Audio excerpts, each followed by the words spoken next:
Қайырлы күн достар, бүгін сіздермен ең жұмсақ, ең дәмді балды торттың жасалу жолымен бөліскім келеді. Алдымен сары майымыз бен қантымызды ерітіп аламыз. Еріп дайын болғаннан кейін балымызды қосамыз. Жақсылап араластырып, дайын болғаннан кейін бөлек ыдысқа құйып аламыз. Шамалы 5 минуттай суытып аламыз, өйткені жұмыртқамыз салған кезде пісіп қалуы мүмкін. Жұмыртқамызды салғаннан кейін жылдам тез араластырамыз. Жақсылап араластырып болғанымыздан кейін ас содамызды қосамыз. Жақсылап әдемілеп араластырамыз, ағарғанша араластырамыз. Осылай міне дайын болды. Енді ұнымызды аз-аздан салып отырып қамыр илейміз. Бастысы рецептте көрсетілген ұнның көлемінен артық ұн салмаңыздар. Осындай міне жұмсақ қамыр шығады. Кішкене қолға жапсады. Ұн сеуіп жіберіп, бөліктерге бөліп аламыз. Мен 9 бөлікке бөлдім.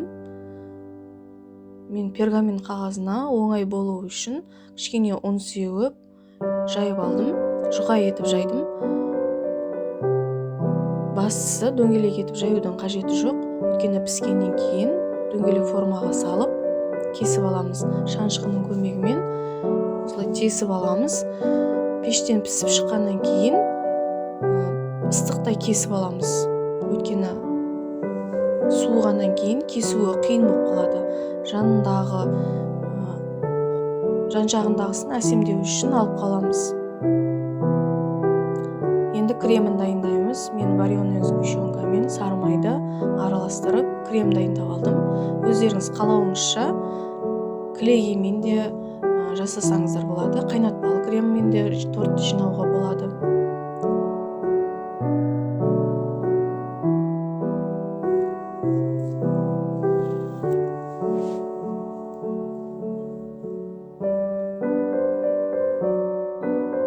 Міне крем дайын болды. Енді тортымызды жинаймыз.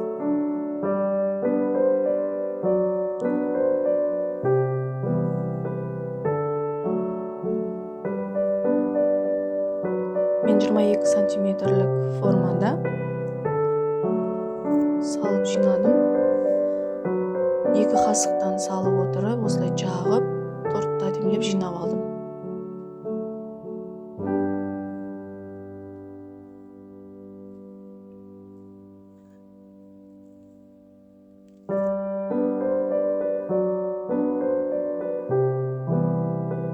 Міне дайын болды.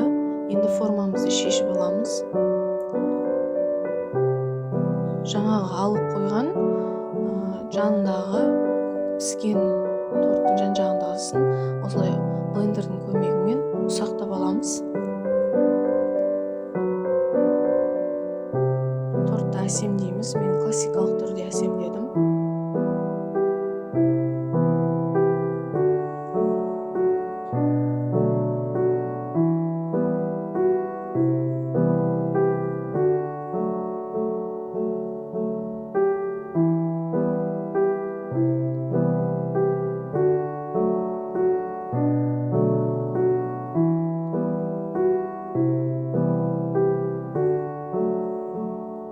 Енді мен әсемдік үшін какао ұнтағымен әсемдеп шықтым.